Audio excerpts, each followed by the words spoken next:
Today's story is about a very intelligent boy who excels in his studies. However, he has some major flaws. He doesn't talk to anyone, avoids meeting people, and has no friends. Seeing this, his parents come up with a unique solution. They hire a girlfriend for him. But what happens after that is something no one could have expected. Let's dive into this story. At the beginning of the story, we see a girl named Maddie leaving her house in a hurry. She's rushing because her car is about to be seized by a government employee named Gary. It turns out that before Maddie's mother passed away, she took a loan from the bank to build a house and left it for Maddie. Now Maddie is trying to repay that loan. She works hard during the day as a bartender and drives a cab at night. Gary, who is also one of Maddie's ex-boyfriends, has come to take her car because she couldn't pay the loan installment on time. Maddie tries to stop him, but Gary remains firm. Suddenly, a young man, wearing nothing but underwear, comes out of Maddie's house while exercising. Seeing this, Gary gets jealous. Maddie, trying to handle the situation, quickly tells Gary, "Oh, that's my cousin visiting from Italy." The young man then comes over and starts acting close to Maddie, making Gary even more suspicious. Realizing Maddie is trying to fool him, Gary gets annoyed and drives off with her car. Without her car, Maddie has no way to get around. She decides to go to work on her roller skates instead. Later, while skating, Maddie notices her car parked on the road, still hooked to Gary's tow truck. She quickly goes to the car, gets inside, and tries to drive away. However, in her haste, she forgets to untie the car from the tow truck. When she tries to speed off, the car doesn't move. At the same time, Gary comes out of a nearby shop, sees what she's doing, and takes her car back.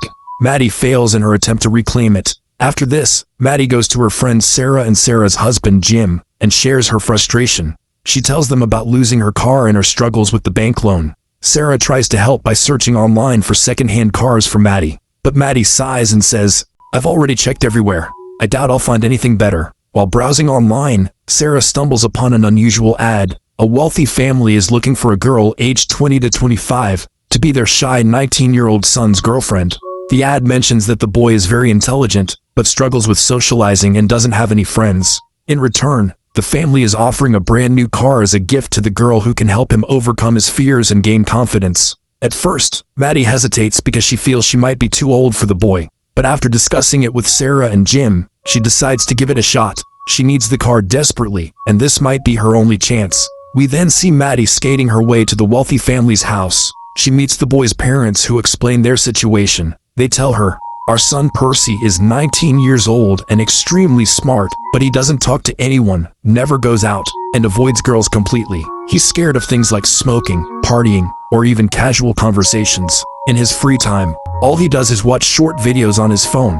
We're worried that if this continues, he won't be able to adjust to university life next year." Maddie listens carefully and asks, "So, what do you want me to do?" The parents reply, "We just need you to spend time with him, help him socialize, and boost his confidence. Once we see that he's improving, we'll give you the car. But Percy must never know that we arranged this. You'll have to approach him naturally and make him believe it's all genuine."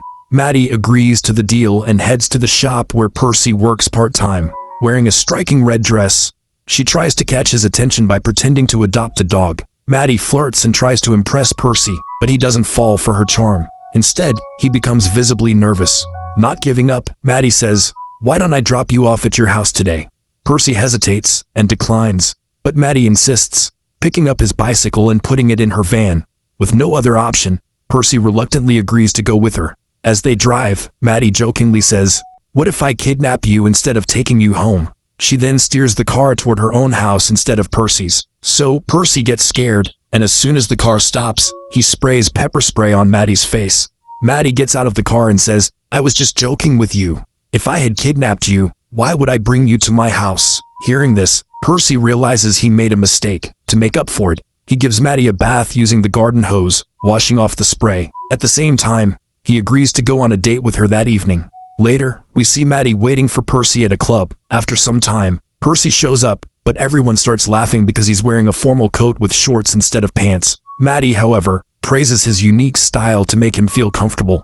A waitress comes to their table, and Maddie orders a long iced tea for herself. Percy asks for a Pepsi, but Maddie cancels his order and tells the waitress to bring a long iced tea for him too. As they start chatting while sipping their drinks, Maddie's ex-boyfriend Travis suddenly appears. Travis, trying to make a scene, shows Percy his engagement ring and talks about his past relationship with Maddie, including how Maddie broke up with him. After Travis leaves, Maddie decides to take Percy to a beach. However, the beach was off limits after 8 p.m. Percy hesitates because he doesn't know how to swim, but Maddie encourages him. When Percy refuses to take off his clothes, Maddie boldly takes off her own and jumps into the water. Feeling pressured, Percy also removes his clothes and joins her. While they are in the water, a group of people sneaks in, steals their clothes, and starts walking away. Maddie, furious, storms out of the water in the same condition, beats them up, and retrieves their clothes. She goes back into the water and tries to get close to Percy, but Percy, feeling uncomfortable, tells her, "I feel strange doing this. I don't really know you yet." Maddie, annoyed by his response, storms out, sits in her car, and prepares to leave. Percy tries to get in the car, but Maddie refuses. She tosses his clothes out but keeps his phone, forcing Percy to hang onto the car without clothes. Despite this, Maddie drives off, and Percy clings to the car. The situation becomes chaotic when the police notice and start chasing them. To escape, Maddie drives recklessly and narrowly avoids a major accident as a train speeds past them. Later, we see them at Maddie's house. Maddie tries to lighten the mood by playing songs to attract Percy's attention, but he still doesn't fully understand her intentions. Suddenly, Percy starts feeling itchy and notices he has rashes. Maddie helps him by applying medicine. During this time, they start talking, and Percy apologizes to Maddie saying, "Maybe it's my zodiac sign acting up, but things just didn't work out today. Let's try again tomorrow." Maddie agrees. The next day, Maddie and Percy meet again. They go to various places, have fun, and spend quality time together. Sitting in a quiet spot, they start having a heartfelt conversation. Maddie opens up about her family and how her father never accepted her. Percy listens attentively, and after a while, they share a kiss. While there, they meet Percy's friend Jody.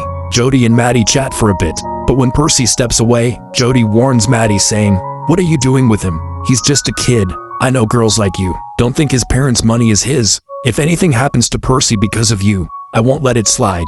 In the next scene, Percy and Maddie dress up and go out for dinner. At Maddie's encouragement, Percy gets on stage, plays the piano, and sings a song. His performance impresses everyone, and they cheer and clap for him. Afterward, Percy's friend Natalie approaches and invites him to a party, saying, "It's going to be so much fun. We'll both be at university soon." Percy excitedly agrees. After Natalie leaves, Percy tells Maddie, "She's such a nice girl.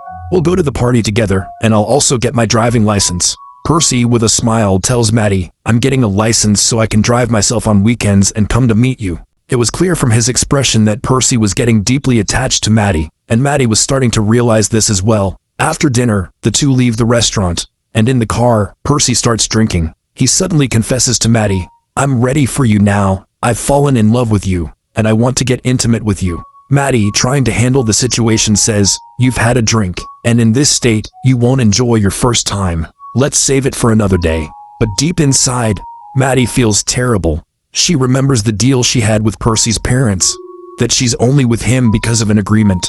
Percy, unaware of all this, is taking things very seriously, and Maddie begins to feel guilty about playing with his emotions. The next day, Percy confidently tells his parents, "I'm getting my driving license now." His parents are thrilled to hear this, but then Percy adds, "I have a new girlfriend named Maddie, and I don't want a long-distance relationship with her, so I'm not going to the university anymore. I'm grown up now and can make my own decisions." Afterward, Percy takes his dad's car and drives off. Once he's gone, his parents call Maddie and remind her of their deal. They say, "The deal was that you'd get a car for convincing Percy to go to university. You can take the car now, but just make sure he goes." However, Percy overhears their entire conversation through the car's operating system. He feels deeply hurt and realizes Maddie's feelings for him might not have been genuine. Percy invites Maddie to his house, and despite knowing everything, introduces her to his parents. During dinner, he sarcastically makes fun of Maddie's age, and then abruptly leaves the table. Furious, Percy takes that car with the help of his friend and crashes it into a tree. After returning home, Percy storms into his room and asks Maddie to get intimate with him. Maddie agrees, but because it's Percy's first time, it doesn't last long, and he becomes short of breath. Afterward, Percy reveals, "A tree has fallen on your car." Maddie immediately understands that Percy knows the truth about the deal. Percy, filled with anger and disappointment, says, "I thought you really liked me, but I was just a joke to you." Maddie pleads, "No, Percy, you're wrong. I really do like you. The deal was only to save my house, but I genuinely care about you and love you." Despite her explanation, Percy angrily tells Maddie to leave. Maddie returns home, heartbroken. She feels guilty for hurting Percy's emotions.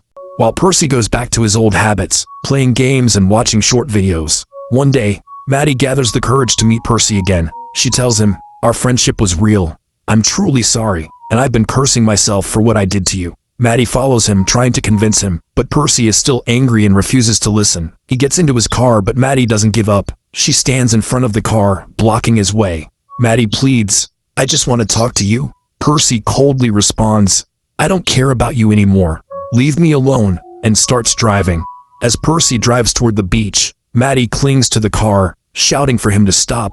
The car suddenly veers into the sea, and Maddie falls into the water. Percy immediately stops the car, jumps out and rescues Maddie, pulling her to the shore. Maddie, shivering and emotional, says, "I'm so sorry, Percy."